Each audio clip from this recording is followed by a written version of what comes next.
Brand new polling from NBC News. More registered voters say the United States is heading in the right direction than at any point since early 2004. Americans support President Trump's common sense approach that's getting our country back on track in record time. Meanwhile, the president's critics can't say the same. That same new NBC poll also found that the Democrat Party has reached an all-time low in popularity.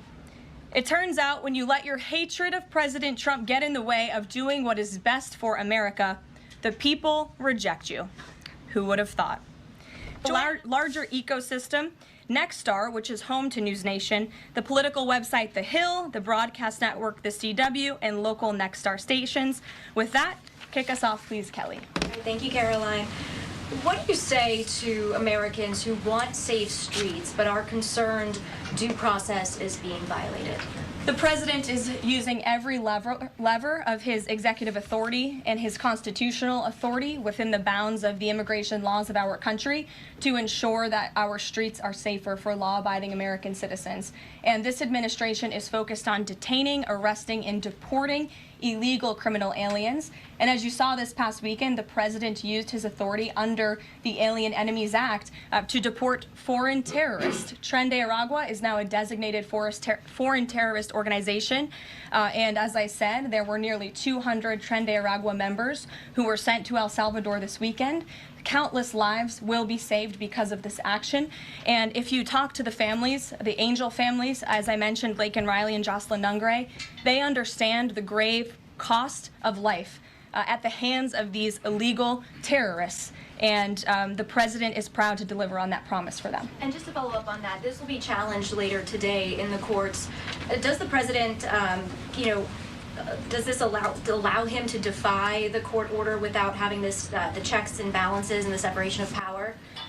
No. In fact, this administration acted within the confines of the law, again, within the president's constitutional authority and under the authority granted to him under the Alien Enemies Act. We are quite confident in that, and we are wholly confident that we are going to win this case in court. Peter. Thank you, Caroline. If you guys can't send 200 Tren de Aragua terrorists at a time to El Salvador, where are you going to send them instead? It's a very good question. You'd have to ask the courts and the people on the left who are trying to fight this administration for doing the business that this president sought out to do, which is to deport these foreign terrorists. And we're very grateful to President Bukele and to El Salvador for accepting these heinous monsters where they will face justice. And if these guys are terrorists at war with the United States, is President Trump considering anything more lethal to address them than just sticking them on a plane somewhere else? Well, it sounded like you had a little bit of curiosity in the premise of your question, so I want to address it. These are designated foreign terrorists. The president signed a proclamation on February 20th, 2025, designating TDA as a foreign terrorist organization that was in consultation with the Attorney General and the Secretary of Treasury. That was pursuant to 8 U.S. Code 1189. The president has the right to do that, and I think nobody would argue that Tren de Aragua should be designated a foreign terrorist organization. If you want to have that argument, I'm happy to do it. These are heinous monsters, rapists, murderers, kidnappers, sexual assaulters, predators who have no right to be in this country, and they must be held accountable. And something different. There is now a member of the European Parliament from France who does not think the U.S. represents the values of the Statue of Liberty anymore. They want the Statue of Liberty back. So is President Trump going to send the Statue of Liberty back to France? Absolutely not. And my advice to that unnamed low-level French politician would be to remind them that it's only because of the United States of America that the French are not speaking German right now. So they should be very grateful to our great country. Kelly. Is the administration prepared to give the court what it wants in terms of the time of the flights that departed, that went to El Salvador, and some of those details that the judge is asking for in trying to determine the timing? Clearly, the 5 named individuals were not deported in compliance, but looking more broadly, wanting to know about the timing of flights and so forth, because the verbal order did say turn around the flights if there's an issue. So is the administration prepared to provide that information? I'm prepared to provide it right now. All of the planes that were subject to the written order, the judge's written order, took off before before the order was entered in the courtroom on Saturday. And the administration will, of course, be happily answering all of those questions that the judge poses in court later today. And for people who have due process questions about making certain that there wasn't anyone who was swept up who did not meet the criteria that you laid out, is there a way for the administration to provide more detail about how that was determined, who the individuals were that met this deportation order? Yes, I can assure the American people that Customs and Border Patrol and ICE and the Department of Homeland Security are sure about the identities of the individuals who were on these planes and the threat that they pose to our homeland. They take this incredibly seriously. They are putting their lives on the line to deport these designated terrorists from our country, and they should be trusted to do that. And that's exactly what the American people elected this president to do. Thanks, Caroline. Just to follow up on that then, so you're saying definitively that the administration can prove everyone that was put on those flights to El Salvador was either a member of Tren de Aragua, MS-13, or some other entity? We've already provided the breakdown in the effort of transparency about the 261 illegal aliens who were deported. 137 of those were deported under the Alien Enemies Act. 101 of those were Venezuelans removed via Title VIII, which, as you know, are just regular immigration proceedings. And 23 of them were MS-13 Salvadorian gang members. There were also 2 MS-13 ringleaders as part of that group of 23 who President Bukele particularly expressed his gratitude for their return so he can demand justice in his home country. Jennifer. Just what criteria, though, other than, say, tattoos or maybe being in the wrong place at the wrong time, are they using to determine that someone is actually a member of one of these organizations? Intelligence and the men and women on the ground in the interior of our country who are finally being allowed to do their jobs. Their hands were tied under the previous administration, and as I said, they take their jobs very seriously. They should be trusted and respected by the American public with this operation. And of course, as I said to Kelly, the administration will provide all details to the questions that the court poses. Jennifer. One more follow-up on that. Can you say how much the U.S. is paying El Salvador to imprison these Venezuelans? And then a different question on Russia. I was wondering if you could give us an update on the ceasefire negotiations, and is there anything you can share on the list that Putin passed along to President Trump for the things he's requesting? Sure. To your first question, it was approximately $6 million to El Salvador for the detention of these foreign terrorists. And I would point out that is pennies on the dollar in comparison to the cost of life and the cost it would impose on the American taxpayer to house these terrorists in maximum security prisons here in the United States of America. And I would echo the message of our Secretary of State, Marco Rubio, who expressed his gratitude to President Bukele and El Salvador's government for their cooperation in this deal. As for Russia, as you know, the president announced last night on Air Force One on his return from his very busy weekend in Florida that he will be speaking to President Putin tomorrow. I won't get ahead of those negotiations, but I can say we are on the 10th yard line of peace, and we've never been closer to a peace deal than we are in this moment. And the president, as you know, is determined to get one done. Caroline? Sure. Caitlin. I have 2 questions for you, one on the flights, but first on the president's post overnight saying that the pardons that were issued by President Biden preemptively to members of the January 6th committee, that they're now null and void. Have attorneys here at the White House told President Trump that he has the legal authority to undo a pardon simply because it was signed by auto pen, as he said? The president was begging the question that I think a lot of journalists in this room should be asking about whether or not the former president of the United States, who I think we can all finally agree was cognitively impaired. I know it took people some time to finally admit that, but we all know that to be true, as evidenced by his disastrous debate performance against President Trump during the campaign. I digress on that. But the president was raising the point that did the president even know about these pardons?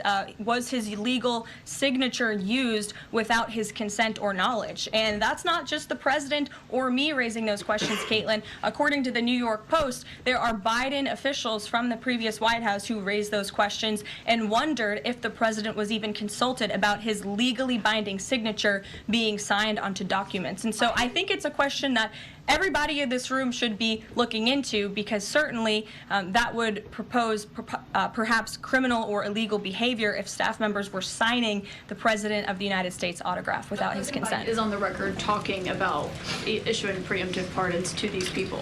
But was he aware of his signature being used on every single pardon? That's a question you should ask the Biden White House. Is there any evidence on that he wasn't aware of it? You're a reporter. You should find out. Okay, Sean. on the flights, so I have a question on the timeline of the flights. You keep talking about the judge's written order, which hit the docket Saturday night at about 7:26 p.m., but he issued a verbal order before that at about 6:45 and 6:48 p.m. based on the court hearing, a verbal order from the bench. Does the White House feel the need to comply with a verbal order from this judge? Again, as I said, all of the planes subject to the written order of this judge departed U.S. soil, U.S. territory before the judge's written order. But what about the verbal order, which of course carries the same legal weight as a written order, and said for the planes to turn around if they were Well, in the air? there's actually questions about whether a verbal order carries the same weight as a legal order, as a written order, and our lawyers are determined to ask and answer those questions in court. Sean. Hey, so on Friday, the president suggested at length that it should be illegal to criticize judges,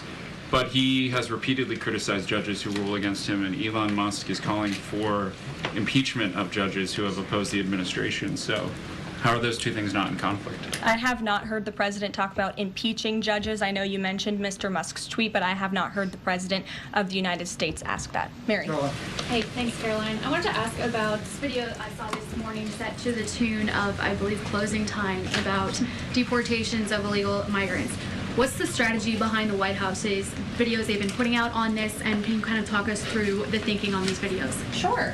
I think the White House and our entire government clearly is leaning into the message of this president, and we are unafraid to double down and to take responsibility and ownership of the serious decisions that are being made. The president was elected with an overwhelming mandate to launch the largest mass deportation campaign in American history, and that's exactly what he is doing. And to this very day, we are now, I think, 56 or 7 days into the administration by my count.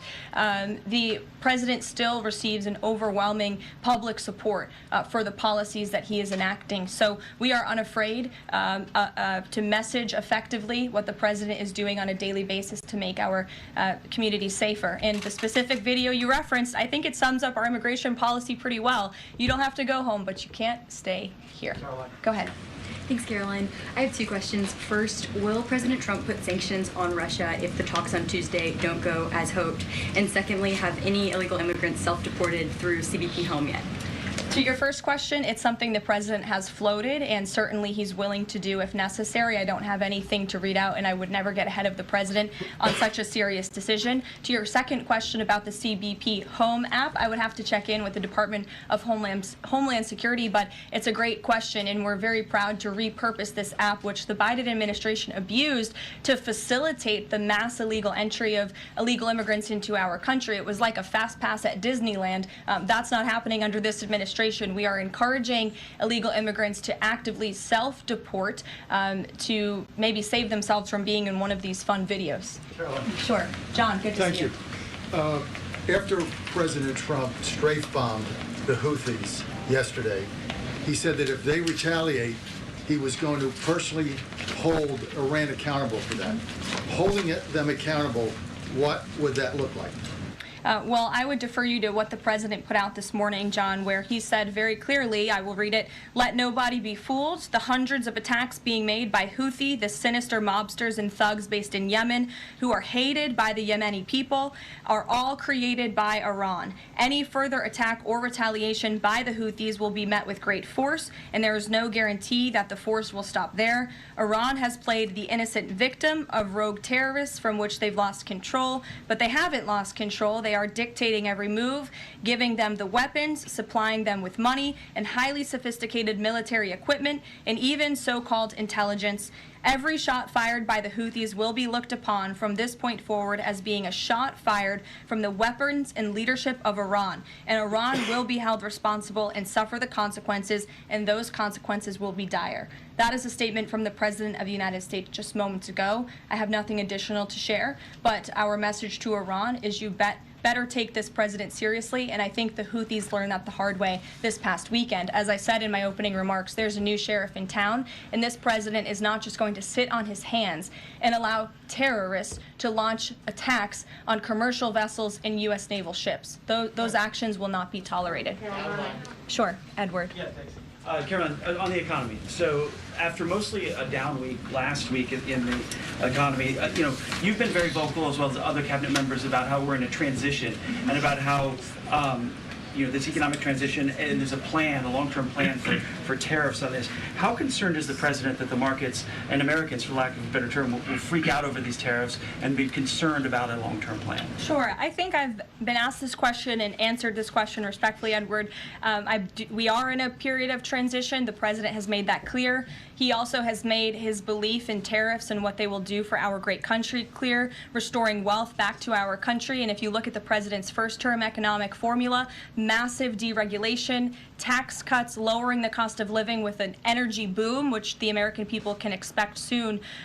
Wall Street and Main Street should both be assured by what President Trump did in his first term. It's the exact same formula. In fact, I would argue it's even better this time around. And if you look at some of the economic indicators in the last week, the latest CPI report last week beat expectations. Inflation is cooling. Core inflation dropped for the first time in 4 months. The national average of the price of gas is down 42 cents from 1 year ago. And there was also a new report out this morning about wholesale egg prices. They continue to fall. A dozen eggs are now $3.10 cheaper since January 24th. First, that's a 47% decrease overall. So I think the American people do have great reason to be optimistic about this economy. And as I've said repeatedly, it continues to be true. The administration has a whole of government effort to fix the economic mess created by Biden. So the president's pointed to that April 2nd tariff deadline, so to speak. Is the tariff back and forth sort of done now? We're just all looking towards April 2nd? Well, I think the president would tell you that all options are always on the table, and he's always ready to respond if he feels the United States is being unfairly treated by our allies and also our competitors around the world. But yes, the April 2nd day is a big day for the country, as the president has said. Reciprocal tariffs will go into effect. We'll have more details on that as the date nears, but our entire trade team, Secretary Lutnick, Secretary Bessent, the vice president has been quite involved in these talks and discussions as well about what that will look like. And the president, as you always do, you will hear from him directly on it. Deborah Saunders, how are you? Fine. How are you doing, Caroline? Good, thanks. Former pardon attorney Elizabeth Boyer believes she was fired for refusing to sign off on a move to restore gun rights to actor Mel Gibson. DOJ's Todd Blanche says no. But I want to know, is the administration dedicated to restoring gun rights to felons who served their times? I ask this because I've talked to people who were pardoned. They felt that was important. Of course, this isn't necessarily for a pardon. What is the president's thinking on this issue? After you've served your sentence, should you have gun rights? It's an important question. It is one I have not spoken to the president about on his views, but I will take it to him this afternoon. I will tell him you asked, and we will get you an answer. You're welcome. Jonathan. Thanks a lot, Caroline. A question for you regarding the administration complying with judges' orders. I want to ask about an administration spokesperson who's the border czar, Tom Homan. He was on Fox News. We love Tom Homan. And he was talking about the deportations, and he said the following. He said, "We're not stopping. I don't care what the judges think," which seems to me, just reading that, that you don't care what orders come from the federal bench. Is that the case? Can you clarify that, please? Well, I think since you just quoted Tom, I'll quote Tom. He said, "I don't care what the judges think, but I can assure you that the administration is complying with the court order." And as I've said repeatedly from this podium, all of the flights that were subject to the judge's written order departed before the written order, and we are prepared to make that case in court later this afternoon. And then if I could, on Russia, the president, as you pointed out, Caroline, made some remarks on Air Force One coming back from Florida, and he seemed to indicate that the conversation tomorrow concerns essentially dividing up assets, dividing up territory associated with the war in Ukraine. Has President Zelensky given President Trump that authority? Is that what is going to take place tomorrow?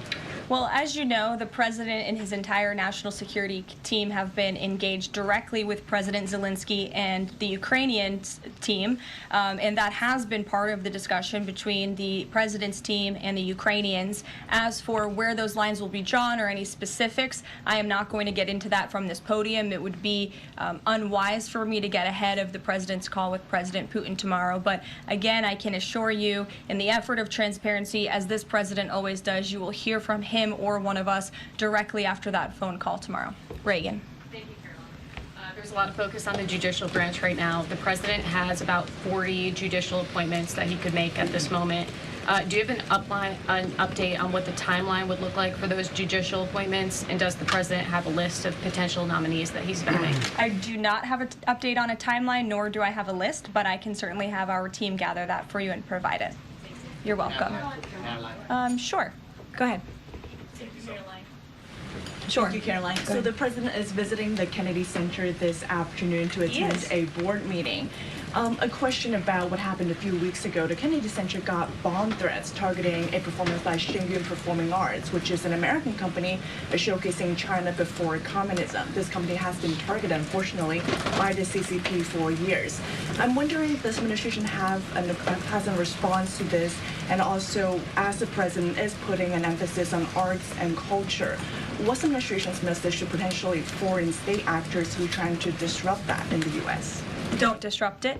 This administration will take that very seriously and hold you accountable. We obviously condemn any violence or threats of violence against American institutions. And the president will be traveling to the Kennedy Center later this afternoon. I look forward to going with him. As you know, he is now the chairman of the board of the Kennedy Center, where he hopes to restore arts and culture that embrace American tradition, don't disparage it, as we have unfortunately seen over the past several years. The president will be doing a tour of the center. In his business developer mind, I'm sure he will make some recommendations on how the center itself can be improved, but also will be discussing perhaps some future plays and musicals and theatrical programs that the center will be hosting under his new leadership and the board's new leadership. Daniel.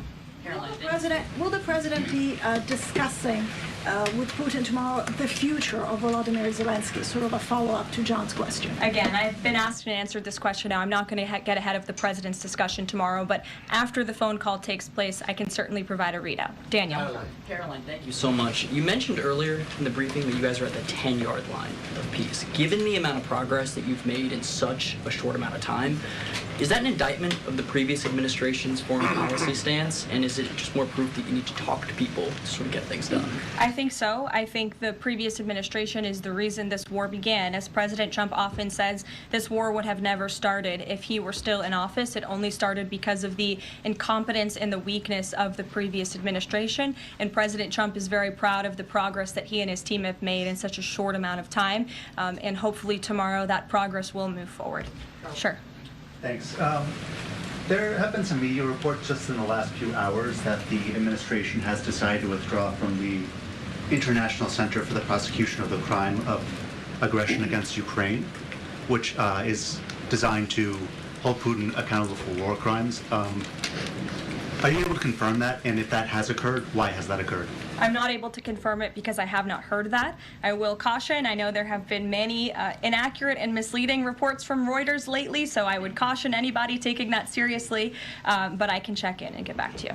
Thanks, Caroline. Is it the president's belief that the Justice Department should be investigating members of the January 6th Select Committee? Is he directing the DOJ to do that? As the president made it very clear in his address on Friday, I believe some of you were there, I was there, he made his vision for what he would like to see of the Department of Justice very clear, but he said that he has appointed great people in Attorney General Pam Bondi and also in our FBI Director Kash Patel to do what they think is best for our justice system and to stop the weaponization of justice that we saw under the previous administration against not just President Trump but his supporters as well. We want to restore the Department of Justice to an institution that focuses on fighting law and order and crime and putting real criminals behind bars, not targeting Americans because of their religion or their political speech. which we saw that under the previous administration, and it's unacceptable to this president. And just to follow up really quickly on just Homan's comments from earlier. A few weeks ago in the Oval Office, the president said he will always abide by the courts. We heard what Tom Homan said earlier today. So I'm only asking just to be clear for the American people. It is the administration's belief that they will, that you feel like you are bound to comply by the judge's orders? We are complying with the judge's orders. Question on the storm. Sure. What role does the president see for FEMA with these storms? He's talking about getting rid of FEMA, states handling their own disasters. Does he plan to change how the federal government responds to these storms? There hasn't been a change yet. That doesn't mean there couldn't be in the future. But as of right now, the president, the entire administration are actively monitoring the storms, as I said. In fact, before I came down here, there was an email note in my inbox from the Department of Homeland Security on what they are actually doing state by state across the board. So rest assured, Secretary Noem and her team is on it, and I would defer you to the Department of Homeland Security for any further details. One more question. The president referenced power plants with a conversation with Vladimir Putin. What is he referring to with power plants? What is that? There's a power plant that is on the border of Russia and Ukraine that was up for discussion with the Ukrainians, and he will address it in his call with Putin tomorrow. The nuclear plant. Correct. Okay. Yes. Caroline? Do you have a question? Yes. Okay. I wanted to ask you if you would be releasing more granular data about the people who were sent to El Salvador this week. Particularly, will you be releasing their names? I don't believe so because of the privacy concerns at this point in time. That doesn't mean we won't eventually. I would defer you to the Department of Homeland Security for more details on the individuals on the flights, but we have been incredibly transparent in giving you the breakdown of the numbers and also some of the crimes committed by these heinous criminals and individuals: kidnapping, sexual abuse of a child, robbery, aggravated assault on a police officer. I would remind everybody in this room that Tren de Aragua is a foreign terrorist organization operating within the United States of America because the previous administration allowed them to invade our country. These are monsters who tortured, raped, and murdered a 12-year-old Jocelyn Nungre. They murdered 22-year-old nursing student Laken Riley. They led a multi-state sex trafficking operation involving smuggling women into the United States, holding them in stash houses in Louisiana, Florida, New Jersey, Texas, and Virginia, and forcing them into prostitution.